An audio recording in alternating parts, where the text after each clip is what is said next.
Hi, this is Gina Hardin with Liberty Grows, and welcome to part 2 of the book, The County Sheriff, America's Last Hope. And in part 1 we were talking about that the law enforcement officers, and not just law enforcement, but our military elected officials, even the FBI, many people take an oath to protect and preserve and defend the Constitution of the United States. And that oath is first and foremost to the Constitution. It's not to just obey orders, as many of the defendants at Nuremberg can tell you. To say I was just following orders is not a good defense. An officer's primary duty and responsibility is to the Constitution. It's to protect the people. And even if that means going against legislators. So an officer or a sheriff cannot violate their oath to the Constitution for a judge or the legislature. One of the brilliant things about how America was founded in our form of government is we have this dual form of government between having a state government and a federal government. And they intentionally, our founders, put these checks and balances in place. And so the states aren't just supposed to go along with the feds. There's supposed to be this healthy tension that they check each other from abusing their authority and power. And the sheriff's job is to protect people from abuses and crimes of the federal government, not to do their bidding for them.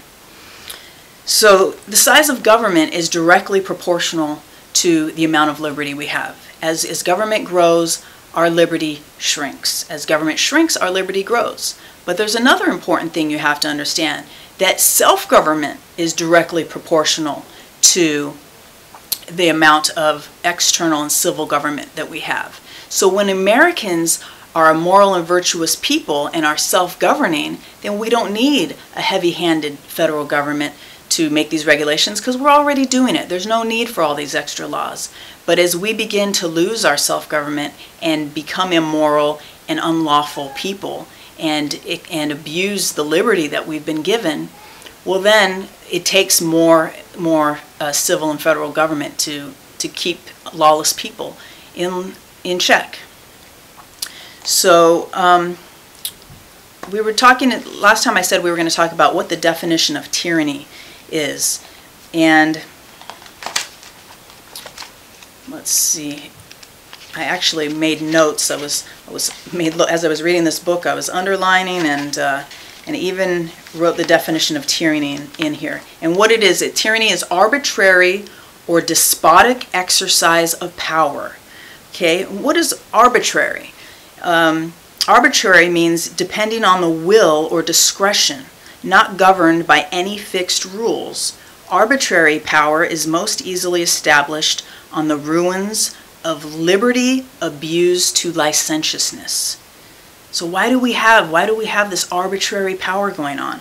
Because we've abused our liberty to licentiousness. Now, honestly, I had to go and look this word up. What is licentiousness exactly? We might have a general idea, but we can learn a lot more about it when we go to the 1828 Webster's Dictionary. Licentiousness is excessive indulgence of liberty. So in other words, it's not responsible liberty. It's not moral liberty. It's not liberty and virtue. It's a lawless kind of liberty. And that's not the kind of people that we want to be. Licentiousness is contempt of the just restraints of law, morality, and decorum. Contempt of the just restraints of law, morality, and decorum. Tyranny, arbitrary or despotic exercise of power over subjects and others with a rigor not authorized by law or justice or not requisite for the purposes of government. Hence, tyranny is often synonymous with cruelty and oppression. Again, cruelty means it's not just to be mean, but it means disposed to give pain to others, destitute of pity. Tyranny is unresisted and cruel power. So again, you can't have tyranny where the people resist. But tyranny comes about because the people do not resist. In fact, the Bible says, resist the devil and he must flee. And so we have a moral duty to resist tyrannical government. You know, the name of this channel is Liberty Grows, and I don't want to just give you the bad news. I want to tell you, you know, how we're making progress. And Sheriff Mack talks about in his book, in 1997, the sheriff of Nye County, Nevada, told the feds that they would be arrested if they tried to confiscate a rancher's cattle. So here we see a constitutional sheriff defending his and protecting his people from the abusive power of the federal government. A Wyoming sheriff created a policy that all federal agents had to check with them before they could make arrests, serve papers, or confiscate property, after the INS erroneously raided the home of U.S. citizens. For federal officers to take over a county is the epitome of usurpation, and no constitutional sheriff should tolerate it.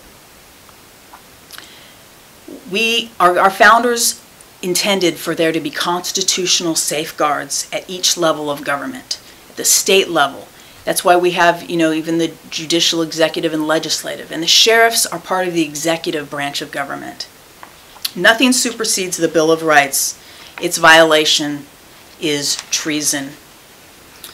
So again, like I said, let me leave you with this. Thomas Jefferson said, "If a people expect to be ignorant and free, they expect what never was and what will never be." If you like this video, please share it with your friends and subscribe to join me next time, right here where liberty grows.